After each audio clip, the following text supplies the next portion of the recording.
All right, ladies and gentlemen, I would like to welcome y'all to episode 5 of Weekly Views. And this gentleman right here next to me, I don't even know what to call him. I don't know, call you a rapper, no singer, artist, tattoo man, all that. Ladies man. Sometimes. Hide your women if he's not. Man, go ahead and introduce yourself to the camera. It's Tattoo Man Floyd, TM FLOYD, you know. R&B nigga put on for the bitches, but still sliding hard through them blocks with them switches. Heartless romantic, got love but no feelings. Grew up around villains, seen robbers and killings, I'm seasoned. Don't come around with that flex and I'm thieving. Young thot don't know how to suck dick and she teething. Young jock how I zoom in that whip, bitch, I'm speed. You back? Yeah, we back. This time on Weekly Views, man. Yeah, this time it's a whole different thing. Whole different thing, man. So I want to know, man, what's been going on with you lately? Just working. I've been spending more time with my kids, you know what I'm saying, family. I slowed down on recording, but just getting more to the family and trying to like put out content for the shit that I've been having in the vault, you know. So that's what I've been on. I noticed that usually like you flood with a whole lot of music, and kind of seemed like the last year or two kind of just been slowing down. Mm-hmm. Was that just life hit you? Yeah, well, not really life hit me. Last year, I started working at this place called Twisted Tattoo, and as of right now, they like the best tattoo shop in San Antonio. So shit picked up with that, and it was making good bread, so I was just, you know what I'm saying. And one thing going into that, they was like, yeah, you gotta like kind of put the music aside because I see you pushing that shit, and I was just like, I mean, I ain't tripping as long as the bread right. So that was the first thing. And another thing was just, like I said, I was spending more time with my kids, trying to get closer and being a better father, so that's really what I've been on. How was that, the balancing the dad life and the music? As of now, it's not really no balance. It's like, they know it's up. Like, my kids, they hear my songs, they sing my songs, you know, they hear my videos. I take them to the studio with me. They know what's up. So it's like, it's just a part of all of our lives at this point. I don't know. I never got the story. Like, so we talk about the tattoos. How did you even get into the tattoo thing? I got into tattoos because I had got a few in high school, and then I wouldn't bread it up. So I was like, shit, I don't want to pay for these hoes no more. They're expensive. So my homie had a tattoo kit, and I just tatted myself one day. I did this whole shit. Stay home like sophomore year. Came back next day, everybody was like, damn, you tatted, what the fuck, you did that? And ever since then, everybody just been asking me to tat them. Over time, you get better, you know. It never was something that I was just like interested in doing though. Did you start off just doing random drawings at first as a kid? Yeah, I used to draw a lot. Like anything from like comics or cartoons and stuff like that? Nah, not as a kid. I never watched any comics or read any comics as a kid. I just got into anime, like last year. So I would see my dad, my real dad, he would send me, my mom and me, cards from prison. From prison and shit. And shit would be hard. The shit he'd be drawing. That nigga's talented. So it'll make me want to draw. So I go to school and try to draw and be like him. You speaking on anime, what anime you've been watching? I just finished the new One Piece, and that shit was dope.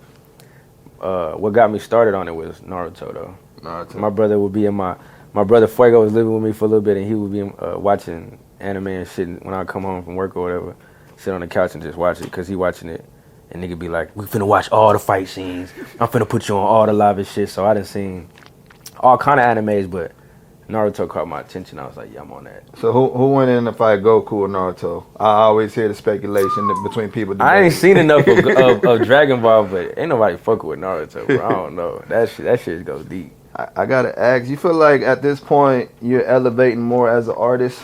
Definitely. Like, just the other day, Saint came over to the crib where Zay is at, and because Zay had a recording session and shit, and he told me to pull up. I pulled up, and I maybe got like the last like hour to myself to do some shit, and I hadn't recorded in so many months or some shit, you know what I'm saying? So, and when I do, I don't write or nothing. I find a beat that I like, and I just go off the top of the head, and I did some shit, and it was just flowing, and I'm just like, damn, nigga, it was coming from the heart, and I just felt every word, and every note was hitting, so I was like, damn, this some next level shit. I'm not thinking of like what people want to hear. I'm not thinking of like, oh, if I'm flexing enough on this hoe, I'm not capping, I'm spitting what I really feel, and I feel like everybody else was feeling it too, so I was like, yeah, this some next level shit. What is the difference between you as an artist now versus, 4 years ago, 5 years ago when you got in the game? Obviously, to me, like, experience. and just studio repetitions and hearing feedback and the way people react to certain type of music. And also, one thing that really made me snap into a different mode is like when Nip died. I never was a huge Nipsey fan. I can never cap and say I was, but I knew a couple of his songs. But when he died, it was different than when like another one of these rappers died. It was like a staple. Like the whole hood felt it. America was moved by it. And obviously me, like I wouldn't have been a big fan, but I was moved by it too. And I was like, damn. I thought about if I die, what the fuck what I'm gonna leave?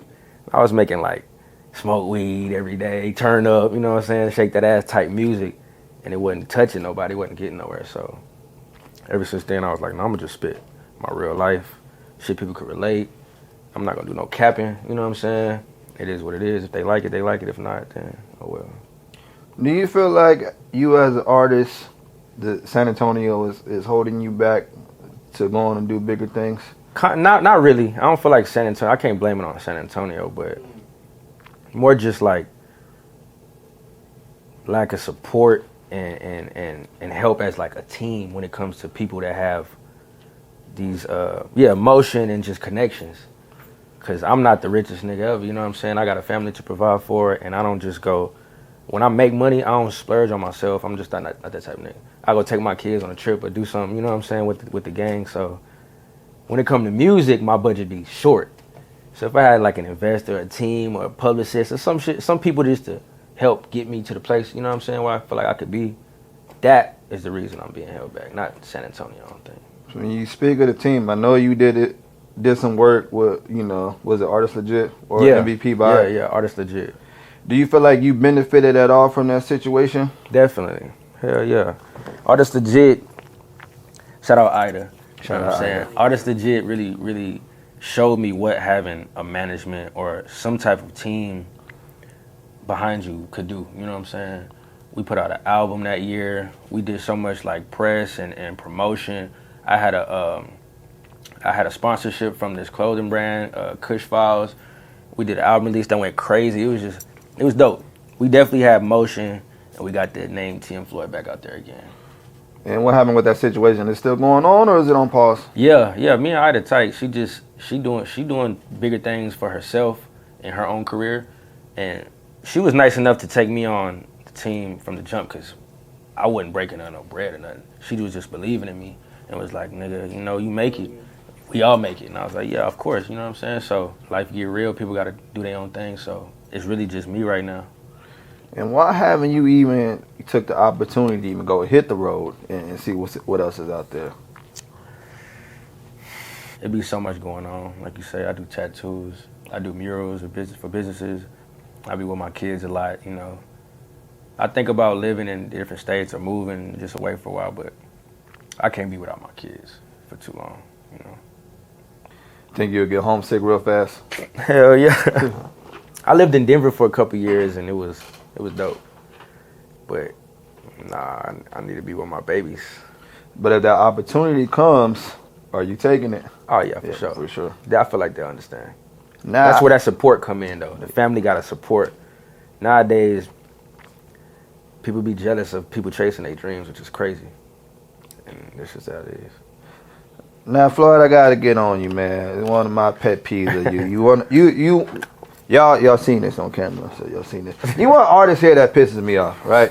Yeah, that's what I tell you, bro. Stop making music for the niggas. Like, I'm fine. Like, I like the bang shoot 'em up shit, but I like when you drop the panty droppers. I ain't. When you did that Bermuda shorts, that Captain Hook project. Come on, man. I need more of that. Why do you like the street records versus the panty droppers more? I don't know. It ain't necessarily what I like. Yeah, like it ain't necessarily what I like. It just be like I said, I don't write shit. Right. So if I had a studio at the crib, I'd probably make a lot more. Or like if my life was different at the time when I did record these records, I'd make that shit. But like nigga life probably wasn't romantic or nothing, like, you know what I'm saying, at the time I'm probably going through some shit, or you know, some shit just happened, or I'm dealing with some shit, or I'm in some street shit. So that's really what I be making. I don't give a fuck with people in here. That shit don't matter to me. But I take it and I consider it. You know what I'm saying? So I always take that in consideration. So I got a lot of shit like that on the way. I really do. And the reason I say that, because I feel like when I see somebody, you got a special talent. That's where you stand out when you do that singing. Yeah. I like when you rap. You can rap your ass off too, but that singing though. When I heard that dripping on you when you did better than Jacquees. LMA track, yeah, that shit's hard. And when I hear the Bermuda Shorts, I'm like, dog, I need more of that. Me as a fan, I'm like, I see this nigga. Here you go with that rapping shit again, pissing me off. I'll be like, but now I do want to see more of that. You know what I'm saying? I do like the street shit that you do though. You know what I'm saying? I think you do real good with that, man. But I want to go. How did you and Mateo Sun link up? Damn, that's funny. How did me and Mateo link up? I feel like I just DM'd him. And I feel like Kali inspired me to do that. Because he DM'd me one day. And for the longest, since I like kind of started TAC, I just felt like it was this like weird wall between me and Kali. Like we never talked, we never spoke. See him in public, kind of just nod, you know what I'm saying? It is what it is. But all other artists would speak to me and they kind of give me some respect. I guess once they heard my music or whatever, see my show, whatever the case may be. But with Mateo, after Kali DM'd me and was like, let's do a track, I fuck with your music, blah, blah, blah, months ago. I was like, bro, I really fuck with this nigga. And then I seen him making moves in the city that were similar, and I was like, yeah, bro, he doing some shit. So one day I just heard that, I had that beat, and I was like, yeah, Mateo probably go crazy. I don't think I ever met him or nothing like that. I just DM'd him, I was like, bro, I fuck with your shit. What's up, let's hop on something. He was like, shit, let's get it, send it to me. Oh, matter of fact, he was just like, let's do it. I'd rather go to the studio. So I booked Saint, and he met me at the studio, and shit. She was deep as fuck that night, remember? Oh, wow. We knocked that hell out in like a couple hours. Yeah, that track was crazy, man, y'all. When I seen that, I didn't even expect y'all two to collab, by the way. That was like the most random collab. Yeah, I was like, I ain't see. That shit is wild. I really fuck with people in the city, but I also sit back and I look at how their personality is too. Well, I try to. You know, people be capping sometimes. I could be capping, you never know, but certain people got their egos too big, twisted up, and certain people, doing too much. But I feel like Mateo Sun was just like, every time I seen his content or him in person, he just be himself. So I was like, I could fuck with this nigga. Speaking of Kali, like, what's some things that you learned from being around him? I learned that nigga is just a stand-up nigga. I learned he not what I thought he was when I first judged him, probably like how everybody else do in the city. Mm-hmm. And I could say that, you know what I'm saying? Because that's just how it is.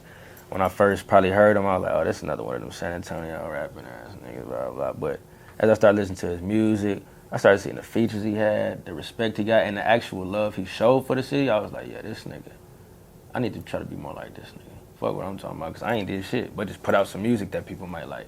Fuck did I do for the city? So I really fuck with that nigga. Has he opened your eyes into working with more artists around the city, being around them? Yeah, definitely. Hell yeah. Yeah, I see the shit he doing, like when he invited us to the video shoot and he had all of us there, I was like, yeah, he on some like big homie type shit. And that's what we need. And that's what I try to do with my little circle. Like Zay and Cartier Zay and Big Semi-Auto and Mason, and, you know what I'm saying, Hendo. So I respect it. Now, what's going on with the THC brand? Is it still THC? Yeah, it's always THC. It's forever THC. It's just, we ain't no official label or no official gang and no shit like that. It's just a family, a collective, a rare collective. One thing I noticed about you, it seems like you always put your artist peers in position, and see like the Cartier, and even Semi. Where did that come from though? Wanting to put your people on. Shit, not having nobody put me on. I was just like, Cartier. I met that nigga when he was 15, just doing his tattoo, hearing his music. So I was like, I tapped him one more time and he kept playing. I'm like, bro, this is quality trash, but this nigga spitting bars. The fuck is you doing? He was like, I ain't got shit going, nigga. I'm finna be smoking all day, selling. And I was like, nigga, you come with me to Saints tomorrow. And he was like, shit, come on. So ever since then, it's just, I don't know. I never had nobody to do that for me. So I feel like I need to do that for the next nigga. Or I should. It's like my responsibility. If they family. I don't really fuck with too many niggas like I don't know, You always see you. It's only a small group of, you, Simi, Mason. Shout out to Fuego. Shout out Fuego. What role does Fuego play in THC? Shit, that nigga be hopping on music every now and then. I ain't gonna lie. You get a Fuego 2 groovy track. That shit, it's coming out the 14th. For real? Yeah. He got a song? Oh yeah, I forgot about that. I just I just dropped a song with me, Fuego, and Glizzy, so that's coming out the 14th. Rest in peace. It's called Reaper. Rest in peace to Glizzy. How did you and Simi Otto even meet? Through Fuego. Fuego. Yeah, that was his homie. The connection. Yeah, that's my brother, man. That's like my brother. We grew up since his daddy raised me, and I was born before him. So you gotta think about that. You know what I'm saying? You know, speaking of Glizzy, rest in peace, man. You one of the few artists that I know you got to spend some time around him. I seen that relationship on Instagram. Y'all always chilling. Yeah. He spoke highly of your music. Yeah, that's like my brother too. Tell us about that relationship and where that began for y'all. That began through Fuego. That's his mama raised him. So it's like, you know, it's a tree, it's a family tree. And so, shit, once I met that nigga after he got out, the time before the last, I had a show that my first show headlining was at the Rolling Oaks Mall. They had like this venue that just... I was there. Yeah, I was there. And I named it I Eat, We All Eat, because they gave me opportunity to eat off the door, and they paid me like a down payment. And I was just like, shit, I'm finna go get Fish, Glizzy, Zay. It was Zay's first show. Benji. It was like all the niggas I fucked with at the time that was like family or that I fucked with. It was like Chamberman. I fucked with his music at the time, and a few more cats. And I was just like, nigga, y'all got a chance to bring all y'all people out, and we're gonna split this shit even at the end of the night. You know, I eat, we all eat. So that's the first time I kind of like got close with AG, and then we just been kicking it like brothers do ever since then. You know, slide together, go to the mall together, do shit together. You know? It's crazy you say the name AG because people know Glizzy, but if you was around back in the day, you know, Glizzy, AG is the name AG. Tell us about some of the, you know, the time y'all spent together. You know, your fondest memories of him. I only personally know AG for like a few years, maybe like the last 5 years. And shit, we wasn't as close as me and Fuego was, but when we did link, it was like we've been knowing each other our whole life. Shit, kick it together. Shit, his son A2 and my son was best friends for like a whole summer. He would come over there and we you know what I'm saying, we'll watch him. So it's just some fuck shit. You got a favorite memory of him that you could just think of off the top of your head? This from my bank. Bitch, you want to do what you Shit, when we in Zay's studio, Solar Shot Studio, and shit, we made a song called Street Shit, made a song called Street Gossip. We made that Reaper track. I think he came to sing for that one. But probably when he poured us all up. He had like a fat ass bottle of lean one day. Right before that show, we went to the mall. I bought flyers. I had got paper flyers made. I had put it on billboards and everything. And I was trying to do that whole big. We was finna go bleed them hoes at the mall, and he was like, shit, where y'all cups at? We gonna get some cups and pour everybody up. We was all sipping in the house. Yeah, nah, Glizzy's definitely one person, hospitality, man. Yeah. He, even with me, just, hey, bro, what you doing? Nothing. Hey, man, come pull up to the studio. And he let me in. Matter of fact, when he did that Wake 'Em Up, I was there with Solar Shot and Ingenious. Obviously, you know, just if you can't take us to that day when you got that news, man, just what was going through your mind? I was just more worried about my brother. Fuego, I was with him, and it was hard. It was real, real hard. I knew it was way harder for them. They grew up with him. Like, for real. Some San Antonio ass shit, that's for sure. You seeing that, you know, did it change your perspective of how you move around as far, you know, out and about? Did you think about any of that? Yeah, kinda and sorta, not really. Cause at the same time, he was the same nigga that was making sure we was moving around how we needed to. So it's just unfortunate. Yeah, man. Rest in peace to Glizzy. Without going into full detail though, have you spoke with Versus since he's been there? Shit, my nigga, nah, I ain't spoke to him personally, but I know the people that do, and my nigga, he holding it down. You know what I'm saying? Shit, I got shit with him finna drop too. Him and AG, we got some shit all finna drop and some crazy shit too. Yeah, shout out to Versus. Always showed me love. You know, I know it's a lot of people, you know, feel, but you know what I'm saying, that dude show a lot of hella love every time. Stupid talented. I heard his music. I had to hit that nigga. I was like, yeah, y'all gotta make that happen. I need to be on his shit ASAP. And he was feeling this. He was my brother. And AG told me, he was like, nigga, this nigga been saying the same shit about your music. And I was like, well, let's make it happen, nigga. Nigga pulled up the Saints, did the shit. That was Let Us In. We shot that video in the Heights. And that's where I grew up. Now, you as an artist, what is the most frustrating part about it is for you? Most frustrating part probably would be, for me personally, just not having the materials and the things at hand. Like, if I had my own studio, I feel like I would have so much more to give people. Versus, like, I have to book studio time, and I have to worry about the money to pay for the studio time. Then as I'm in the studio, I have to worry about the actual time that's going away.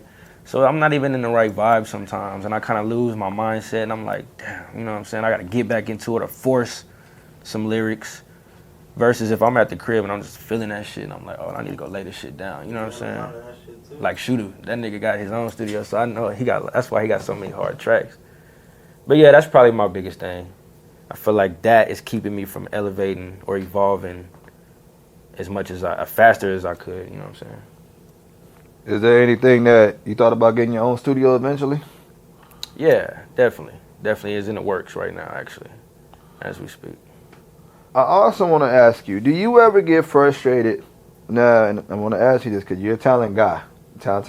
Like one of the best I've heard.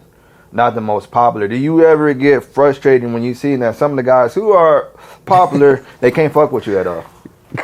So I wouldn't say I get frustrated, but I'll be like, maybe like in the moment.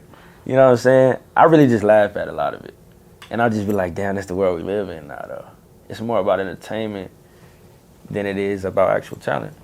And that's just, we all gotta accept that shit. So at the end of the day, I always remind myself, like, even when I started doing music, I never was like, oh, I gotta get signed. Oh, I gotta be the best rapper alive. I just liked it. And I liked hearing myself. And the fact that people was like, bro, where your next song at? Bro, you gotta make more. It pushed me. And now I like how good I'm getting. And I like compete with myself. You know what I'm saying? And when I put out there, as long as I like it, that's really all that matters. Now, I want to ask you, did Captain Hook put a lot of pressure on you as an artist? Because that project was phenomenal. That's crazy. I appreciate you saying that, but it really didn't. I ain't gonna lie. Like, the amount of time I spent on, like, Heartless Romantic versus Captain Hook is completely whole different. Like, Captain Hook, I kind of just took all these hooks that I thought were dope, and, like, if you go back and listen to the verses, them hoes mid as fuck, bruh. The verses I put on all them songs are so mid, it made me feel cringy when I listen to them. But the hooks are hard, and that's what it's about, so it really wasn't much to do. Kind of had all these throwaway tracks, and some of them was hard, and I was like, okay, let's piece them together and just put them all out there. Now, tell us about the process of going into Heartless Romantic. You know, what was your creative process like? Heartless Romantic was similar. I had a bunch of, I would think as like hits in the files, and then I had some throwaways that I felt like had potential but just weren't finished and didn't have enough. And I was like, yeah, let's do something with this. Something somewhere. I think I did a tattoo on somebody that said Hopeless Romantic, and I was like, that sound like a dope ass mixtape. Trying to sound like some shit I be on. But I was like, nigga, I don't like to sound hopeless. I'm not a hopeless ass nigga, you know what I'm saying? So I'm more heartless, you know, cause I could be like cold-hearted at times where I need to be because of the shit that I've been through.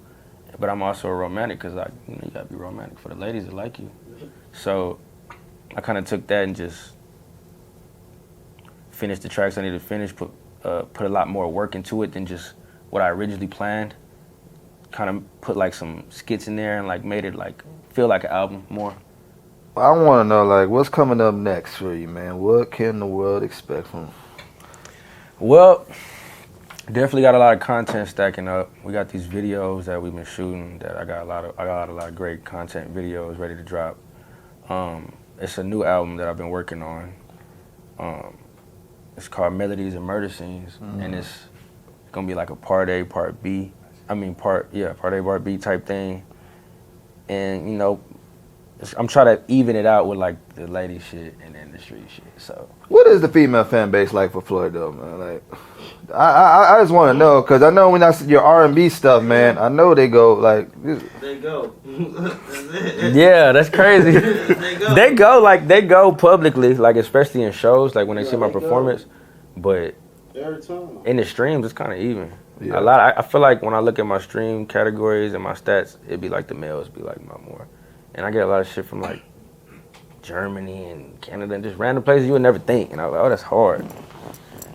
I gotta do more shit over there and fucking with them, you know what I'm saying? Hey, well, look, Floyd, I appreciate you coming back to the new setup. You know what I'm saying?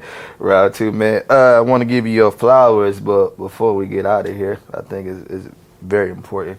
I'm proud of the artist that you've been, becoming. I didn't watch you evolve from. I think the first time I heard of you was in 2016, but when I actually started paying attention was that Captain Hood project, and I was like, this guy got something. Yeah, I remember that. I appreciate it. And to see you evolve, man, it was just like, man, the talent's there, man, and I'm proud, man. I'm proud, man. You keep doing your thing, man, and just stay focused. You know what I'm saying? And give me more panty droppers, goddammit. Thanks. Got to, man. All right, but look, ladies and gentlemen, this was episode 5 of Weekly Views with none other than TM FLOYD. Y'all make sure y'all be on the lookout for this. Keep demons next to me, I dare you step to me. Gotta smoke weed excessively, these streets be stressing me. Feel the devil want me to fail, that bitch keep testing me. And don't think about being in my world, you ain't gon'